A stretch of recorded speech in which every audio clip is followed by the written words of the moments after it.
There are too many people getting too much face time on television who claim exalted status for Christianity and who are demeaning other faith traditions, particularly that of Islam.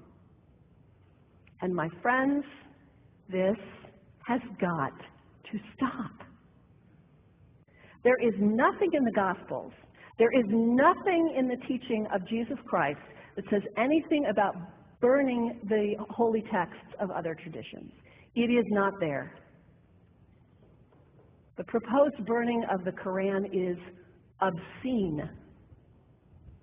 It is not the work of peace. It is not the work of understanding. It is not the work of building bridges. It is insanity. And we can only imagine what Jesus would have said about Pastor Terry Jones and his Burn the Quran campaign. I think he would say, this has got to stop. Followers of Islam believe that the Quran is a collection of revelations received by the Prophet Muhammad from God about 1400 years ago.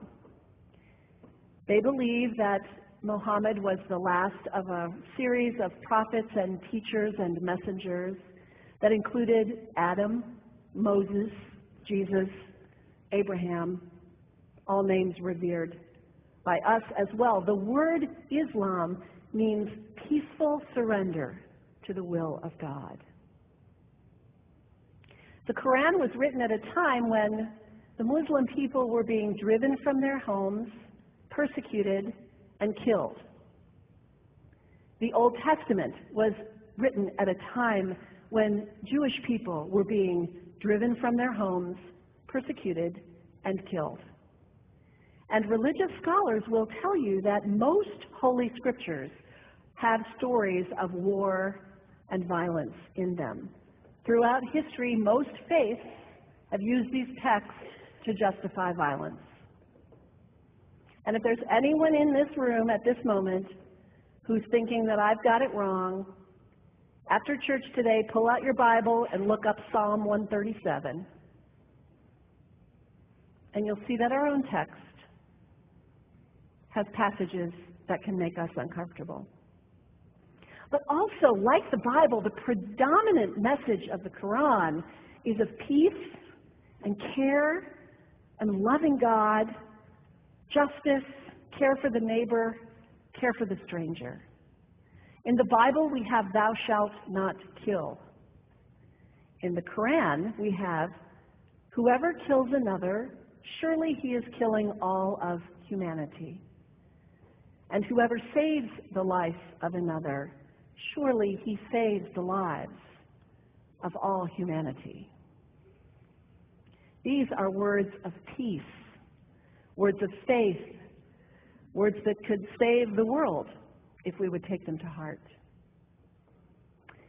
The second thing you could do the next time someone sends you one of those emails demonizing Islam, delete it.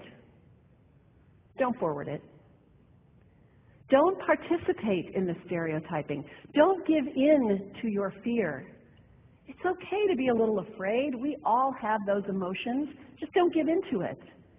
Don't sign on for it.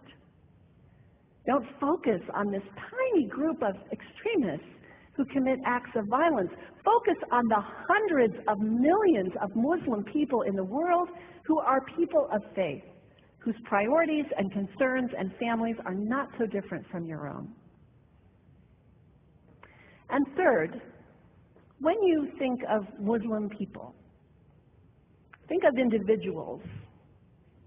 Think of the professor at Ohio State. Think of the engineer at Honda. Think of the teacher at the elementary school down the street. When you think of Muslim people, remember those who died on 9/11, not the hijackers. There was only a handful of them. Remember Mohammed Sunhami Hamandi. He was born in Pakistan. He came to the United States as a small child with his parents. He played high school football. He went to college. He became a part-time ambulance driver.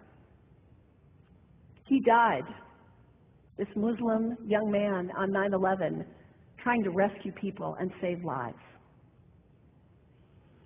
When you think of Muslim people, remember Mohammed Salahuddin Cloudhurry. He was a waiter at Windows on the World, which was at the top of the World Trade Center. He died that day. His wife had their baby 2 days later. One of the ladies at the 8:30 service this morning said to me after, maybe we should declare September 11th, buy a Quran and read some of it.